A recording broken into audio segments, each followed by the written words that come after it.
Welcome to the Inspired Podcast. I'm your host, Andrea De La Cerda, and each week I'm bringing you the latest discussions and news about changes in the landscape of education and entrepreneurship.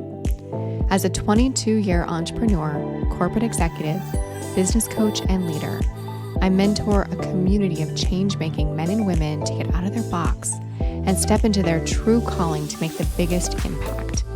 This podcast is all about empowering people, navigating life's twists and turns, and stepping into the fullest version of who we are meant to be. Today, I want to explore a concept that's empowering but often overlooked: romanticizing your life. Okay, I know what you're thinking now. Romanticize my life, Andrea? My sometimes scattered, acutely chaotic, often unesthetic life? Sure, I'll get right on that. But stay with me now, I promise. This is crucial. Romanticizing your life isn't meant to be an occasional indulgence. In reality, it's an essential practice for well-being and success, especially for women balancing work, leadership, family, personal fulfillment, and everything else life throws at us. Let me explain. As women, we show up for others. We are expected to show up for others. We meet deadlines, handle crises, care for loved ones, and we often still work at length to shatter the glass ceiling and go above and beyond in our professional life. But how often do we pause just to ask ourselves, am I actually enjoying my life? And depending on where you are right now, you might hear that question, and that might actually feel like a scary question to ask yourself. Maybe you're afraid of the answer. And if you're like me, you've experienced periods where you're running on autopilot, when your days are nonstop. It's easy to fall into a pattern of moving from checklist task to checklist task without actually experiencing life. So here's the uncomfortable truth. If we don't intentionally find joy in our everyday lives, we risk burning out before we ever come close to reaching our goals. So today we're diving into how to shift our perspective, reclaim our joy, and yes, romanticize our lives, not as a luxury, but as a necessity for sustainable success and fulfillment. Before we dive into stories and strategies, let's get an understanding of what's happening in our brains when we romanticize our lives. This isn't just fluffy, feel-good science. Research highlights evidence that romanticizing your life actually creates measurable improvements in mental health, productivity, and overall well-being. So let's start by talking about serotonin. Serotonin, the neurotransmitter responsible for mood stabilization and emotional regulation. Engaging in positive experiences, things super simple like appreciating nature on a walk, or journaling your thoughts, or setting an aesthetic bubble bath, naturally boost serotonin levels. These in turn, they improve your mood and reduce symptoms of depression. Beyond serotonin, neuroplasticity plays a key role in rewiring our brains for positivity. When you intentionally focus on romanticizing moments, you strengthen the neural pathways associated with optimism and gratitude. Over time, this process, known as experience-dependent neuroplasticity, makes it easier for your brain to default to a more positive outlook. So if you've been that glass is half empty person, your brain could rewire itself to be more the glass is half full person. Another powerful cognitive shift is positive reappraisal, or the practice of reframing ordinary moments as meaningful or beautiful. This mental shift helps redirect focus from stressors to sources of joy, increasing resilience, enhancing emotional control, and boosting overall life satisfaction. A 2023 study published in the Journal of Positive Psychology found that individuals who practice, quote, positive savoring or mindfully appreciating everyday experiences, they actually reported a 33% increase in life satisfaction and a 29% decrease in symptoms of depression over just 8 weeks. In short, by shifting your perspective and embracing the beauty in everyday moments, you're not just boosting your mood, you're rewiring your brain for greater happiness, resilience, and success. And just a side note, if you're interested in a deeper discussion on mindset, I'll link my free mindset makeover program in the show notes. It's packed with science-backed insights and actionable exercises that really help you train your mind for more joy, clarity, and confidence. So make sure you look in the episode notes for that if you're interested. So why does romanticizing our lives matter even more for women than men?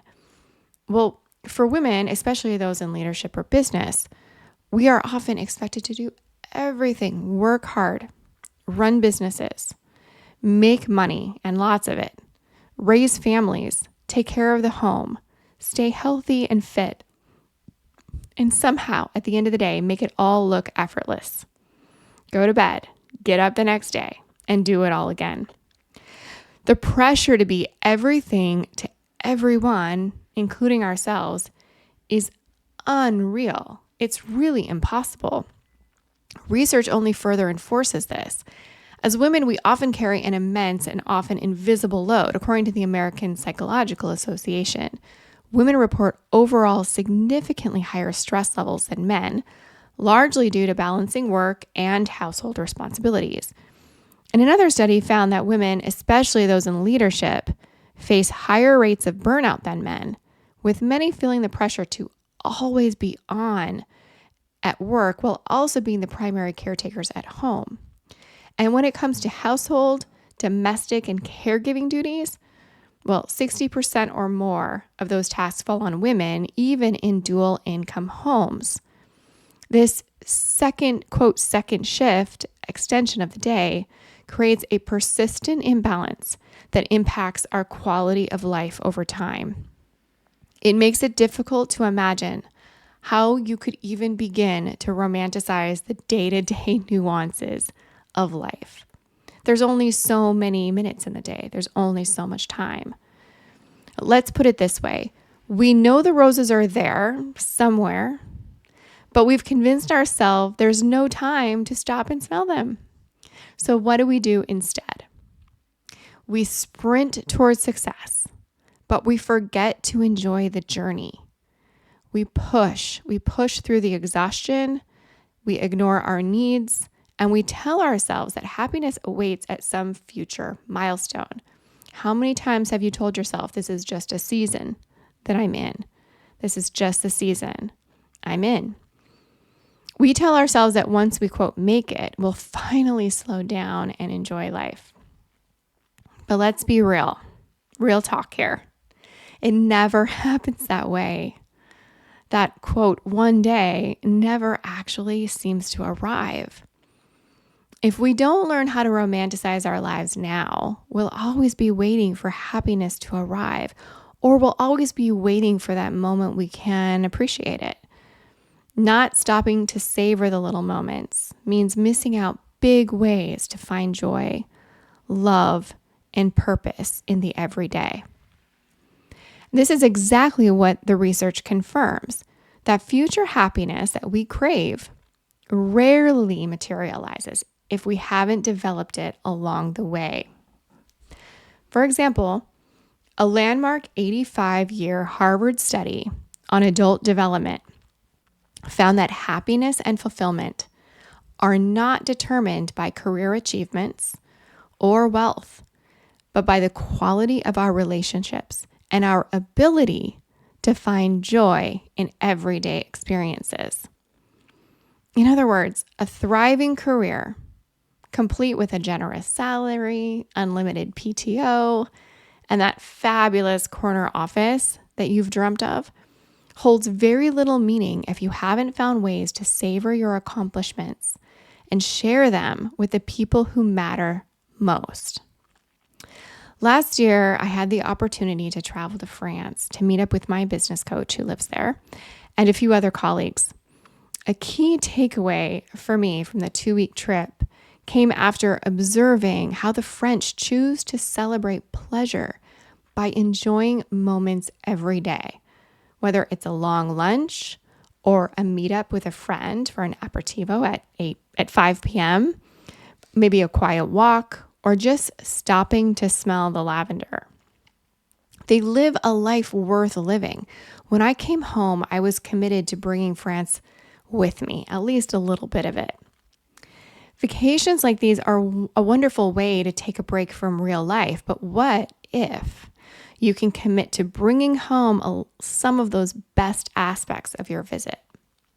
If you haven't already listened to it, I recommend going back to episode 28 called From Tolerance to Transformation, Embracing Joy and Change. It's a great summary of what I learned on my trip and what I'm still working to incorporate in my everyday life.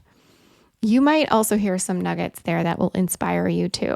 So if you haven't already given it a listen, please do. Here's what I want you to take away from today's conversation. You deserve to enjoy your life now, not just when you, quote, earned it. The more joy you cultivate, the more empowered and successful you become. And slowing down, it's not a failure. It's simply self-care. So my challenge for you this week is simple. Find one small way to romanticize your life. Choose one daily activity you normally rush through and commit to romanticizing this activity for just 7 days. Don't overcomplicate it. Just create a simple plan to engage your senses. Slow down and find beauty in this everyday experience. It could be driving your kids to school, sparking some conversation, turning the radio down, and choosing to be there and present in that moment with them. It might be just jamming out to a playlist when you're stuck in traffic on the morning commute, or using those, quote, good candles and the extra fluffy towels that are reserved for special occasions during your nightly bath routine. Find a way to make these everyday moments feel special because you're here with the people that you love, and that's enough of a reason to celebrate. Take note of how these small shifts might impact your mood, your energy, and your approach in other areas of your life. And don't be hard on yourself if you slip up. Research says it takes us 66 days to form a habit. 66 days. Just think of how many small moments of joy can be found in 66 days and how that can change the trajectory of everything else in your life. I'm also going to encourage a little forward thinking. If, quote, one day were to ever arrive, what would that look like for you? I created the Vision Board Playbook, Design Your Dream Year, as a free download to help you kick off the new year and gain some clarity on what truly matters in the life that you love. By mapping out your dreams and desires, you'll define key points of focus that guide intentional choices and align your daily actions with what brings you the most joy. This is your time to reflect on what lights you up, what fuels your soul, what makes you feel like the main character in your own life. Think of it as romanticizing your future, not just the present, so you can step confidently into the life you're meant to live. You'll find the link to download the Vision Board Playbook in the episode show notes, so please go look for that. Romanticizing your life isn't an act of self-indulgence, it's an act of self-preservation. In a world that constantly pulls women in every direction, it's a powerful reminder that joy, it's not a reward for productivity. It's not a milestone to reach someday.